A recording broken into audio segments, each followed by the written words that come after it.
सौंदर्य का हिमालय, श्रद्धा का सागर,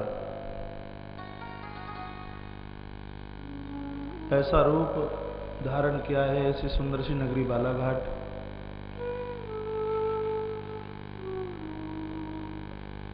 बालाघाट की पावन धरती पर एकादश कोटि 11 करोड़ पार्थिव शिवलिंग रुद्र महायज्ञ और इस यजन की पावन गोद में सुदूर अंचलों से चल करके आए हुए करे प्रभु प्रेमीजन,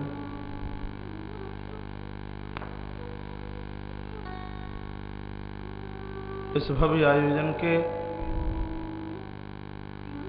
कृपास्रोत परम आयोजक भगवान प्रभु श्री कोटेश्वरनाथ भगवान लांजी वाले, व्यवस्थापक भगवान प्रभु श्री हरि हनुमान जी महाराज,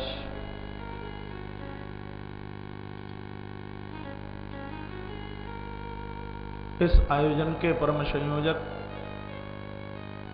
श्री गौरीशंकर जी विशेन, माता श्रीमती रेखा विशेन, कैबिनेट मंत्री मध्य प्रदेश शासन, परिसर में बैठे हुए उनके अपने सभी, इस वर्धमान आयोजन के मुख्य यजमान श्री कमलेश जी अग्रवाल, श्रीमती ज्योति अग्रवाल, उनका पूरा परिवार, चरेगांव वाले, वर्धमान, गोंदिया। आज के मुख्य अतिथि के रूप में श्री रमेश रंगलानी जी, नगर पालिका अध्यक्ष बालाघाट। नगर पालिका का बहुत बड़ा सहयोग इस विराट यज्ञ के लिए है। पूरी नगर पालिका इस आयोजन से जुड़ी हुई है। 3 महीने से जेसीबी लगी है। सफाई के लिए 100 लोग रोज लगे हैं इस आयोजन में। हर प्रकार की व्यवस्था। जब इस ग्राउंड से मैंने फोन किया होगा और फोन ठीक से बंद भी ना किया हो, रमेश रंगलानी जी परिसर में आकर के खड़े हो गए। व्यासपीठ से रंगलानी जी का बहुत मान है, बहुत सम्मान है। शिव पिंडियों के लिए जिन फैक्ट्रियों से यहां मिट्टी चल के आ रही है, इतनी मुलायम, इतनी कोमल, पता ही नहीं लगता कि शिवलिंग कब बन गया। 20 फैक्ट्रियों से मिट्टी आ रही है। Shri Suraj tiles, Reema tiles, junction tiles, Vishwakarma tiles, Baba Ram, क्या है, हाँ, अरे उनकी टाइल्स कहां से आ गई? हाँ, श्रद्धा है कि भक्त ने गुरु जी के नाम से तो शुरुआत की होगी। पूज्य स्वामी जी बाबा रामदेव जी महाराज के भक्त और उनकी टाइल्स कंपनी है, वो भी इस आयोजन में जुड़ी हुई है। Khaduja tiles, Aishwarya tiles, Govind tiles, Braj tiles, Santosh tiles, Satpura tiles, Kusum tiles, Kosmi, Balaghat, Begad और भारत टाइल्स। नानू भैया को ये पूरी जिम्मेवारी सौंपी गई है और मिट्टी की सुंदर सी व्यवस्था इस आयोजन के लिए की गई है। अवैध श्रमिक, गंगा टाइल्स, मनोहर टाइल्स और जय किसान टाइल्स, इन लोगों का बहुत बड़ा सहयोग है। व्यासपीठ से इनका भी बहुत मान है, बहुत सम्मान है। अपनी जगह छोड़कर, काशी को छोड़कर बालाघाट चल करके आ गई हो। इतना विराट भंडारा हो रहा है और बड़ा अच्छा लग रहा है। रात को 11 बजे तक लोग जिमते रहता है। दरबार में, मां के दरबार में कोई किसी भी प्रकार की कोई कमी नहीं है। कल भी मैंने निवेदन किया है और आज फिर निवेदन करूंगा, पूरे बालाघाट जिले के चूल्हे बंद होने चाहिए 21 तारीख तक। सुबह भी पाइए और शाम को भी पाइए, खूब आनंद लीजिए। अब माताएं घर में भोजन बनाती रहेंगी तो फिर ये शिवलिंग कब बनेंगे फिर इधर? इसलिए एक जगह से फ्री होवे तभी तो दूसरा काम इधर होगा। इसलिए तो मैं ये सबको निवेदन करूंगा, चाहे अग्रसेन भवन की व्यवस्था हो, चाहे स्टेडियम ग्राउंड की व्यवस्था हो, भोजन नहीं बनेगा किसी के घर में, सबका प्रसाद इस महायज्ञ के प्रसाद को आप स्वीकार करेंगे। लेकिन वो समय गप्पों में नहीं लगा देंगे, आप जो भोजन बनाने में लगाते हैं उसको यहां से पिंडी निर्माण में उस समय को लगाइए, उस समय को बचाकर निकाल करके वो समय इधर लगाया जाए। भैया श्री हरिओम अग्रवाल जी स्टेडियम की व्यवस्था संभाले हैं, बिटिया कुमारी श्वेता विशेन दुर्गा वाहिनी की संयोजका, और भैया श्री अरविंद जी महामंत्री, भैया रूपेश जी श्रीवास्तव, आमगाम से भैया राजेश अग्रवाल, अंजलि अग्रवाल, बालाघाट के बहुत नाम है, श्री विष्णु कुमार जी विशेन जी, श्री मती राधिका विशेन। अब टेलीविजन के माध्यम से सुनने वाले लोग तो कहते होंगे कि महाराज अब आप कथा करते हो कि सबके नाम ही लेते रहे, तो मुझे इनके नामों की आवश्यकता है, क्योंकि सब काम आर्थिक शक्ति से ही नहीं, बहुत से ऐसे काम हैं जिसमें जनशक्ति भी चाहिए। रोज के 1 करोड़ शिवलिंग मायना रखते हैं, ये काम पैसे से नहीं होता, ये काम लोगों की भावना से होता है, और उनकी भावना का सम्मान करते हुए यहाँ से नाम लेने में मुझे बहुत खुशी होती है, मुझे बहुत अच्छा लगता है, मुझे बहुत बढ़िया लगता है। और ठाकुर जी की तो कथा जिंदगी भर बोलते रहे, वो तो कभी पूरी नहीं होती। कथा तो आप सब जानते, हमसे भी बढ़िया कह लेते हैं। ये माहौल तो सिर्फ आनंद लेने के लिए बनाया गया है, बस थोड़ा यहाँ बैठ करके आनंद ले लिया जाए। कथा तो आप सब प्रवक्ता हैं, बहुत बढ़िया बोल लेते हैं। शिवलिंग बनाते बनाते आज एक मैया इतनी सुंदर कथा सुना रही थी, इतनी बढ़िया कथा सुना रही थी, आनंद आ गया। अरे हमसे बढ़िया आप सब लोग बोल लेते हैं। ये तो आपकी मानता है कि चौकी पर हमें बिठाकर नीचे आराम से महाराज कुछ सुनने की कोशिश में बैठे हुए, ये मानता आपकी है।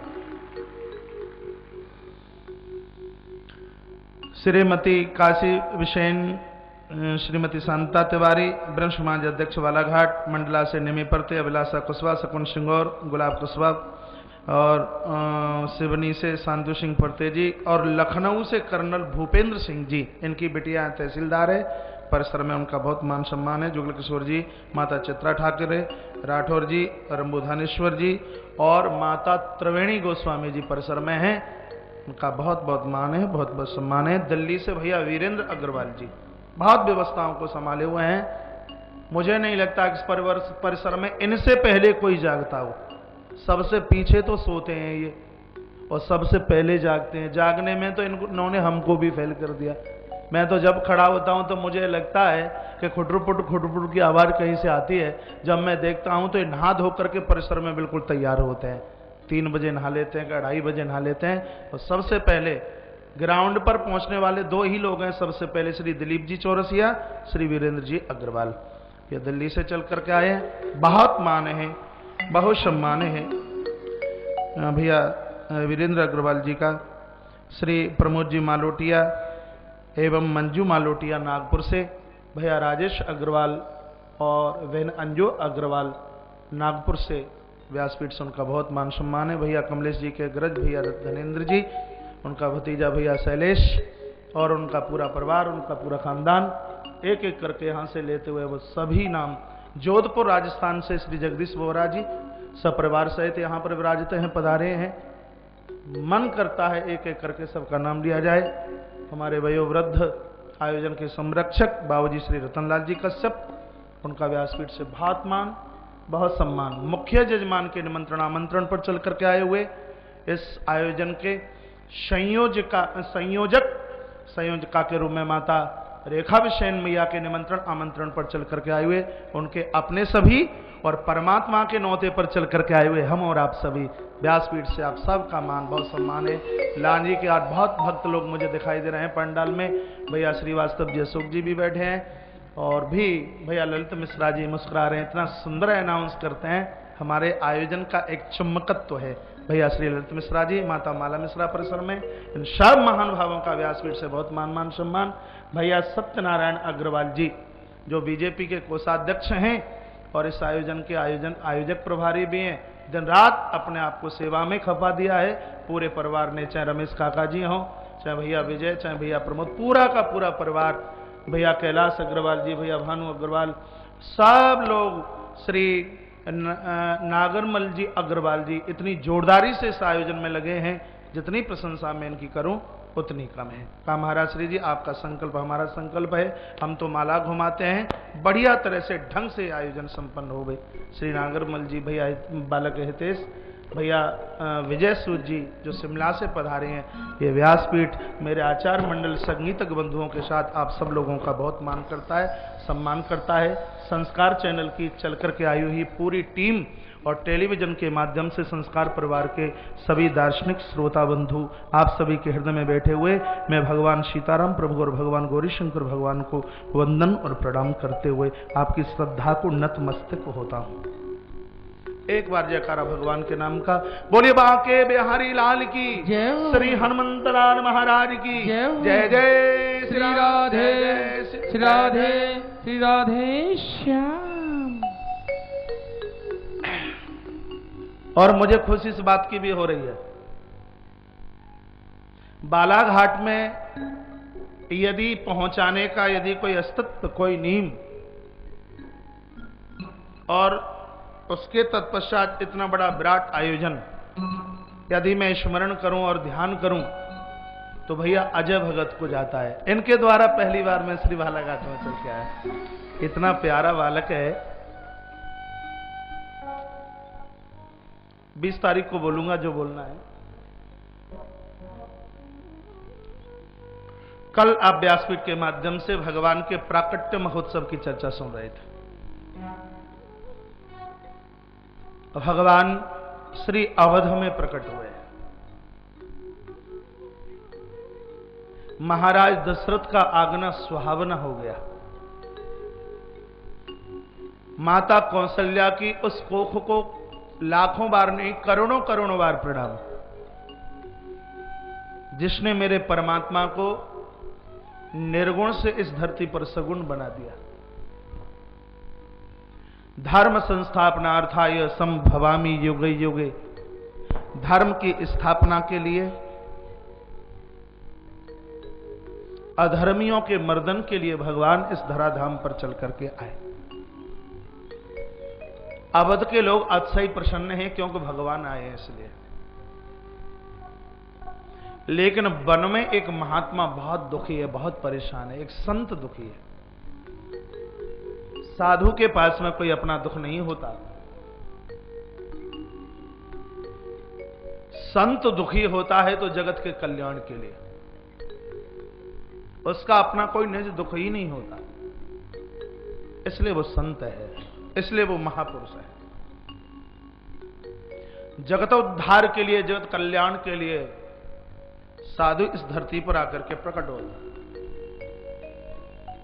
आइए गोस्वामी जी लिखते हैं और हम और आप गुनगुनाते हैं बाबा की भाषा को। कवि कुल चूड़ामणि गोस्वामी तुलसीदास जी महाराज के शब्दों को गुनगुनाइए।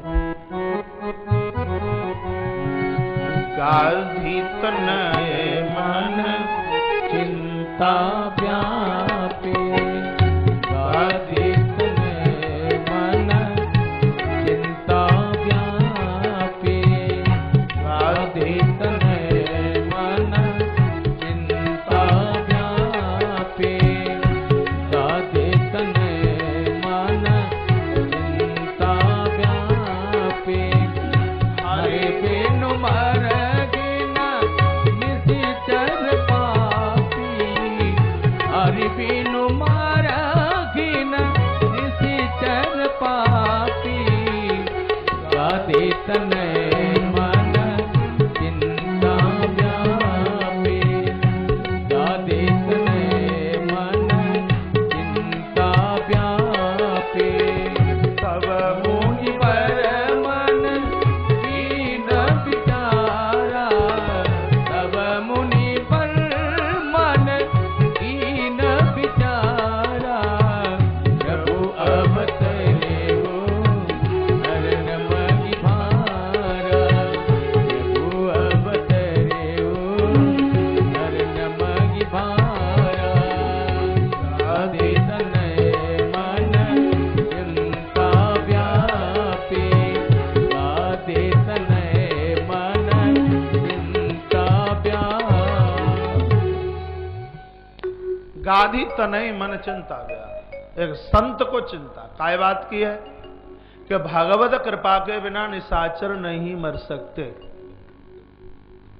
निशाचर क्या है? काम, क्रोध, लोभ, मोह, मद और मत्सर। ईश्वर की कृपा के बिना महाराज ये समाप्त नहीं हो सकते। ये कल आपने सुना कि विश्वामित्र जी महाराज का पहुंचना हुआ महाराज दशरथ के यहां। महाराज ने बहुत मान सम्मान किया। गुरुजी ने मांगा तो महाराज दशरथ ने मना किया। उसी समय गुरुदेव वशिष्ठ चल के आए। हमें गुरुजनों की क्यों आवश्यकता होती है? संत लोगों के पास में हम क्यों जाते हैं? और इस बात को सदैव याद रखना, संतों के पास पहुंचने से महाराज उदारता चल करके आती है, जिंदगी की लोभता खत्म हो जाती है। संत चरणों में पहुंचने का एक बहुत बड़ा प्रभाव है, सौभाग्य, उदारता का जन्म होता है। मना किया नहीं दूंगा, लेकिन जब गुरुदेव वशिष्ठ ने कहा, बड़भागियो राजन, नारायण की कृपा से यज्ञ नारायण की कृपा से मिला है, और उस यज्ञ की रक्षा के लिए आप 2 पुत्र दे दोगे तो बहुत अच्छा होगा। मना किया। लेकिन मुझे तो कभी कभी लगता है कि संत को जिस दिन ब्रह्मा ने बनाया होगा उस दिन खिलखिला करके विधाता ब्रह्मा हंसे होंगे। बहुत प्रसन्नता हुई होगी। दुनिया की अकल, दुनिया की बुद्धि बाबा जियों की खोपड़ी में रख दी।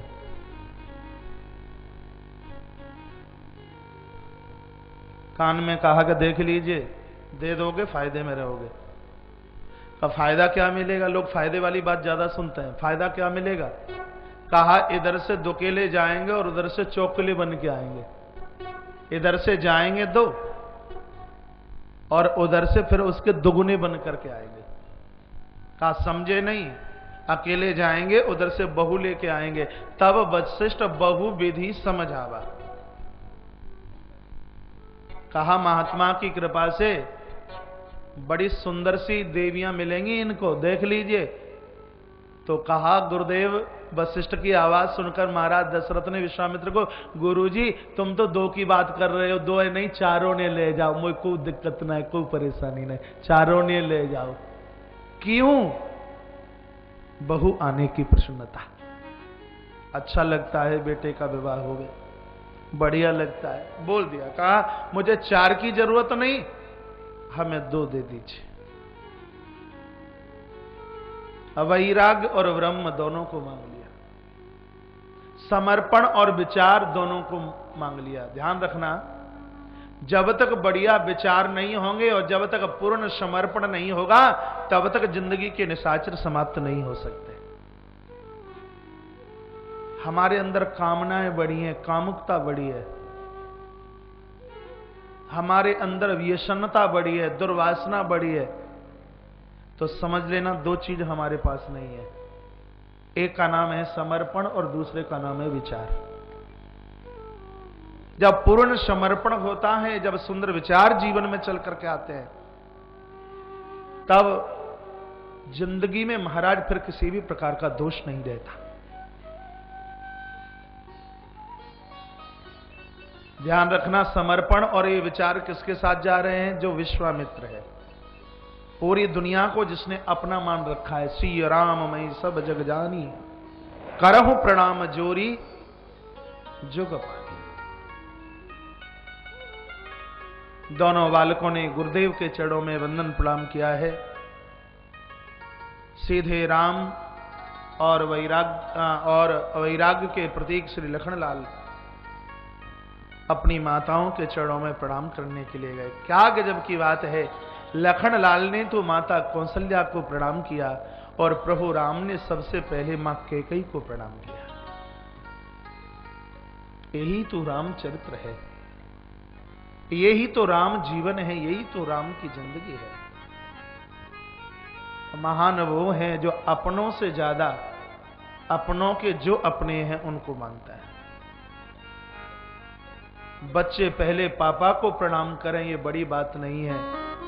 बच्चे पहले चाचा को और बड़े पिताजी को प्रणाम करें ये बहुत गजब की बात है। बड़ी मम्मी को पहले वंदन करें, प्रणाम करें। अपने भाई से भी ज्यादा चाचा के बेटे को, बड़े पापा के बेटे को माना जाए। राम राज्य की झंकार घर में होती है। महाभारत में मुझे युधिष्ठिर का वो संवाद याद आता है। यक्ष के प्रश्नों के सामने जब जल पी करके सब अधोमृत हो गए, श्री युधिष्ठिर पहुंचे। 1 मिनट के लिए मानस से मैं महाभारत में प्रवेश कर रहा हूं। कहा, कौन है जिसकी वजह से मेरे भाई मृत हुए हैं? यक्ष देव प्रकट है। कहा, जबरदस्ती से जल पिया इसलिए मृत स्थिति को प्राप्त हुए हैं।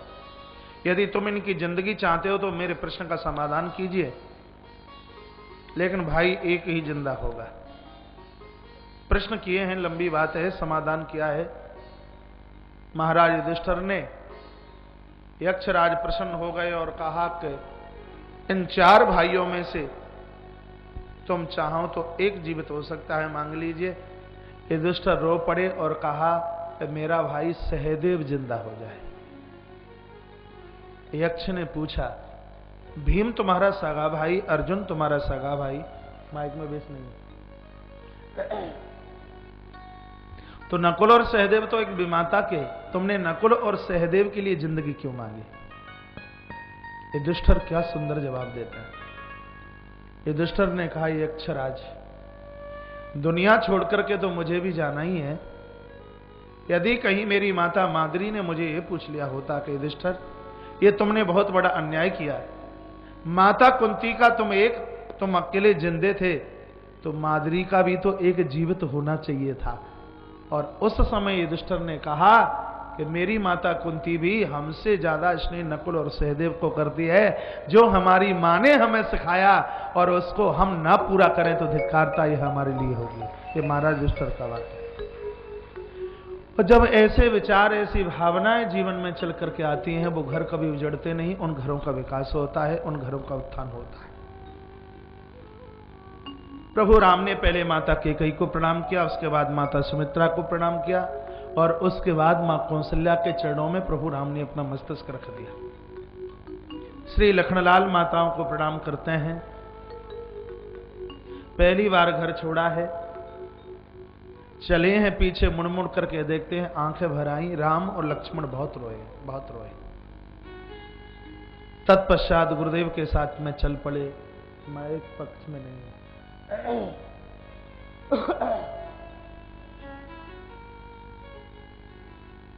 रास्ते में पहुंचना हुआ, प्रातः से दोपहर, दोपहर से संध्या हो गई। प्रभु राम ने रो रो करके कहा, गुरुजी मुझे तो अपनी माता कैकेयी की याद आ रही है। बाहर है मेरे प्रभु राम, 14 वर्ष के लिए वन के लिए भेज दिया, फिर भी वन की यात्रा में मेरे प्रभु मां कैकेयी को बराबर याद करते रहे। गुरुजी मुझे मेरे अवध पहुंचा दीजिए, मुझे मेरे भैया भरत की याद आती है।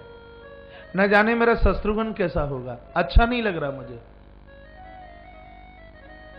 श्री विश्वामित्र को लगा कि ईश्वर है, ईश्वर क्यों किसके लिए रोएगा?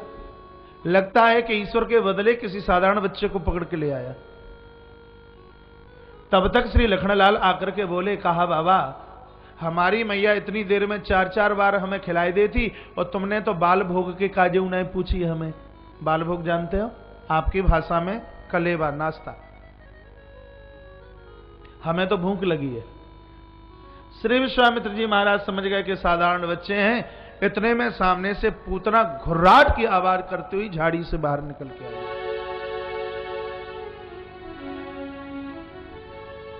पूतना वासना है, और इधर ताड़का भी वासना है। श्रीमद् भागवत की पूतना और रामचरितमानस की महाराज ये ताड़का, दोनों में अंतर नहीं है। उधर भगवान कृष्ण ने पूतना का उद्धार, इधर प्रभु राम ने ताड़का का उद्धार किया। अविद्या है, जब तक जिंदगी की अविद्या समाप्त नहीं होगी तब तक लीला आगे के लिए बढ़ेगी नहीं। प्रभु राम ने कहा, गुरुजी बचाओ, ये कौन है? कहा, पुत्र इन निशाचरों के उद्धार के लिए मैं तुम्हें लेकर के आया, लेकिन तुम साधारण बच्चे निकल गए। मैं महाराज को क्या जवाब दूंगा? प्रभु राम ने देखा गुरुजी बहुत परेशान हैं, तब अपना आयुध चढ़ाया, खींची प्रतिंचा और छोड़ दिया बाण, एक ही बाण प्राण हरि लीना। एक बाण मारा और इसके प्राण खींच लिए। किसके? ताड़का के। ताड़का का उद्धार भगवान ने किया। गुरुदेव विश्वामित्र ने ताड़का की हड्डियों में से बड़ी सुंदर सी खड़ाऊ बनवाई। प्रभु राम के लिए बड़ी विलक्षण कथा है। प्रभु राम ने ताड़का की अस्थियों की बनाई गई खड़ाओं को स्वीकार किया। विश्वामित्र संत हैं और संत त्रिकालदर्शी होता है। ताड़का की हड्डियों में से खड़ाऊ क्यों बनाई गई? बोलना तो मुझे आगे था, लेकिन बोले देता हूं। इसलिए खड़ाऊं बनाई गई हैं कि एक समय की बात थी, महाराज दशरथ दंडकारण्य वन में थे। दोपहर का समय, पानी पीने को मिला नहीं, अचेतन होकर नीचे गिर पड़े। उसी वन में रहती है ताड़का। ताड़का ने महाराज के मुंह में जल डाला। महाराज होश में आए, ताड़का सामने थी। पूछा कौन हो? इसने जवाब दिया, कहा तुमने मेरे प्राण बचाए हैं, हमसे मांग लीजिए। क्या तुम्हें चाहिए? ताड़का ने कहा कि 14 वर्ष का अयोध्या का राज्य हम तुमसे मांगना चाहते हैं। अवध का राज्य हमें 14 वर्ष के लिए दे दीजिए। अब ये 14 वर्ष का राज्य अयोध्या का क्यों मांगती है?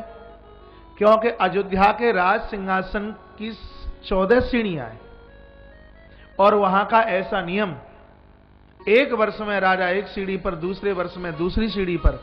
यदि कोई संभ्रांत राजा 14 वर्ष तक ऊपर की सीढ़ी पर पहुंच जाए तो फिर किसी दूसरे राजा के चुनाव की जरूरत ही नहीं है। वो निर्विरोध अयोध्या का राज्य करेगा यदि ऊपर की सीढ़ी तक यदि वो पहुंच जाए तो। इसलिए माता कैकेयी ने प्रभु राम के लिए 14 साल का वनवास मांगा।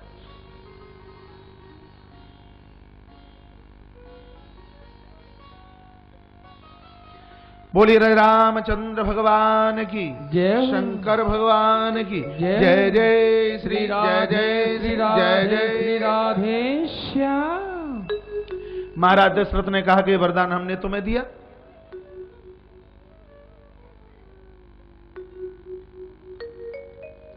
पांडाल परिसर में जो टेलीविजन चल रहे हैं उनकी आवाज बंद कर दी जाए।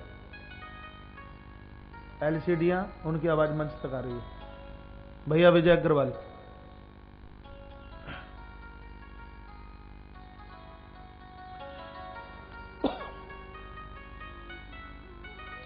प्रभु राम के चरणों से खड़ाऊं ला करके 14 वर्ष तक अयोध्या की गद्दी पर ये खड़ाऊं इसलिए रखी गई।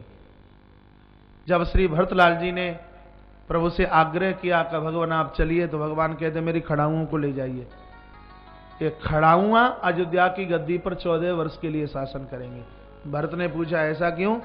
भगवान राम ने कहा भैया भरत, पुत्र वही बड़भागी है जो अपने पिता के हर स्वप्न को पूरा करे, हर संकल्प को पूरा करे।